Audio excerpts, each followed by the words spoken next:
Hello everyone, I am Reynald Saluya. For today's video, I will share my insight about the Unit 1 entitled An Overview of the Curriculum.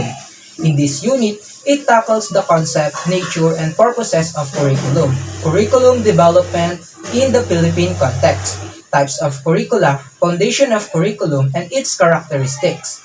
Under the concept, nature and purposes of curriculum, the origin of the term curriculum will be traced to give the students a clear view of what curriculum is all about.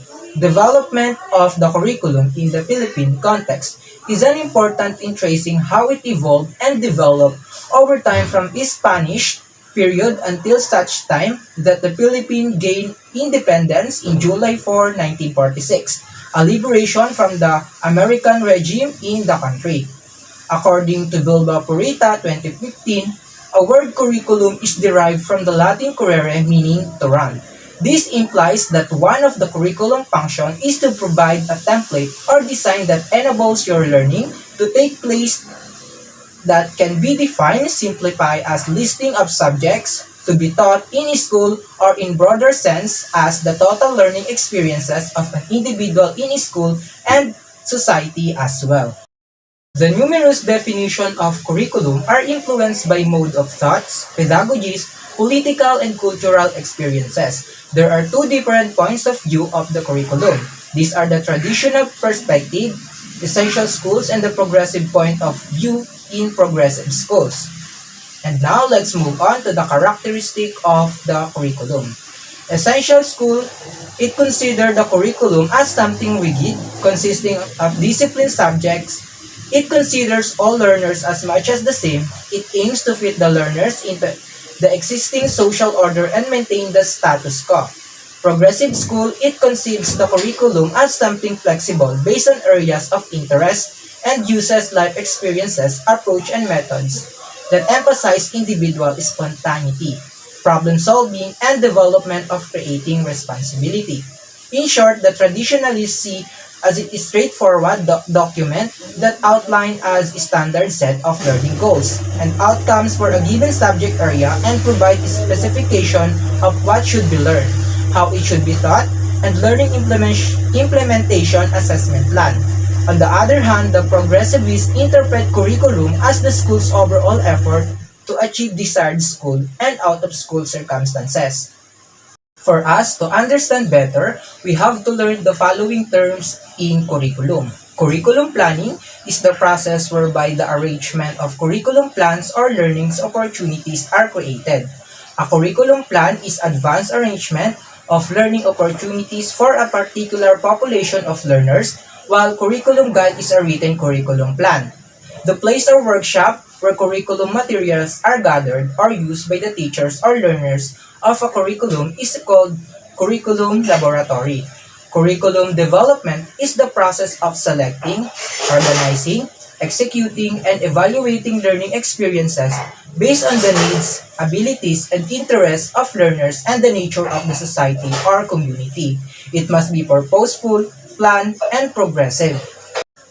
And now, let's move on to the types of curricula. There are 10 types of curricula operating in school. Number 1, recommended curriculum. Scholars and professional organizations propose it. The curriculum may come from a national agency or any professional organization who has stake in education. 2, written curriculum. It includes documents, course of study, or syllabus for implementation. 3, taught curriculum. The different planned activities teachers implement or deliver in the classroom and schools, which are put into action, compose the taught curriculum. 4. Supported curriculum. Support curriculum enables each learner to achieve real and lifelong learning. 5. Assess curriculum. It refers to a tested or evaluated curriculum. Series of evaluations are being done by teachers are the duration and the end of the technique episode to determine the extent of teaching or to tell if the students are progressing. Number 6, learn curriculum. It refers to the learning outcomes achieved by the students. 7. Hidden curriculum. It is an intended curriculum that is not deliberately planned but may be modified behavior or influence learning outcomes. 8. Concomitant curriculum. These are the things that are taught at home. Those experiences that are part of a family experiences or related experiences sanctioned by the family. 9. Phantom curriculum. The message prevalent and through exposure to any type of media. 10. Null curriculum or excluded curriculum. Various contents that must be not taught to you. Now, let's move on to the historical foundation of the curriculum. Curriculum development in the Philippines touch on the religion, economic, political, and social influences and events in the country. Colonial rules in the Philippines tailored the curriculum to serve colonial goals and objectives. We have to examine the nature, system of the curriculum in the Philippines under the different periods as follows. 1. Pre-Spanish period or pre-Spanish curriculum. Informal education through interaction with other people. 2. Spanish period Spanish device curriculum consisted of the 3 Rs, including reading, writing, and arithmetic. American period creation of a public system to train Filipino after the American way of life or to reach democracy as a way of life. 4. Curriculum during the Commonwealth. Period of expansion and reform in the Philippine curriculum. 5. Japanese device curriculum included Nippongo in the curriculum.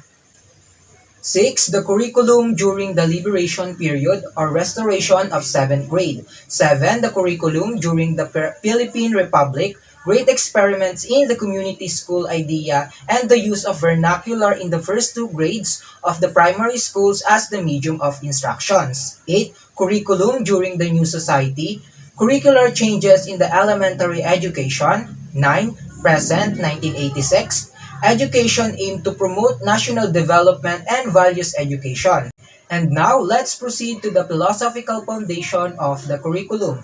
The philosophical foundation of the curriculum helps determine the driving purpose of educations and the roles of the various participants. While all foundations propose to set goals of the curriculum philosophy presents the manner of thinking from which those goals are created. As we look through history, we see how philosophies have gained and wanted in popularity in society and how even psychological research is embraced, ignored, or even rejected based on philosophical standings of the time. We also have psychological foundation of the curriculum.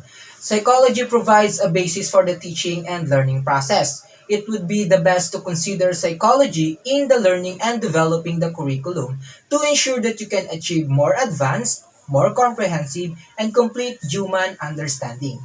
We have 3 major groups of learning theories that helps shape in crafting the curriculum. Number 1, behaviorist psychology, based on the idea that all behaviors are acquired through conditioning through your interaction with the environment. 2. Cognitive psychology, focus attention on how you as individuals process information and how you monitor and manage thinking. 3. Humanistic psychology, it concerned with how you can develop your human potential. In Social Foundation of Education, according to Ornstein A. and Hankins F. 1998, education systems are closely tied to the institutional network of society. In other words, to understand what is taught, how it is taught, and why it is taught, you need to look at the social forces that shape the curriculum. Knowing the social foundation of the curriculum is crucial in making decisions about what should be concluded in the curriculum and eventually happen in the classroom. Schools exist within the context of society and influence culture, which in turn shapes curriculum. According to Snapback Philippine UNESCO 2015, the following should be characteristics of a good quality curriculum. 1. Value as a child and holds that every child matters equality. Next is compromise of high quality content which is up to date and relevant. Suitability demanding, appropriately sequenced and progressive, balanced, integrated, is well organized and structured, clearly documented or compromises a number of the interrelated components, expressed in consistent and coherent documents. Underpinned by a set of theoretical and philosophical beliefs about how children learn.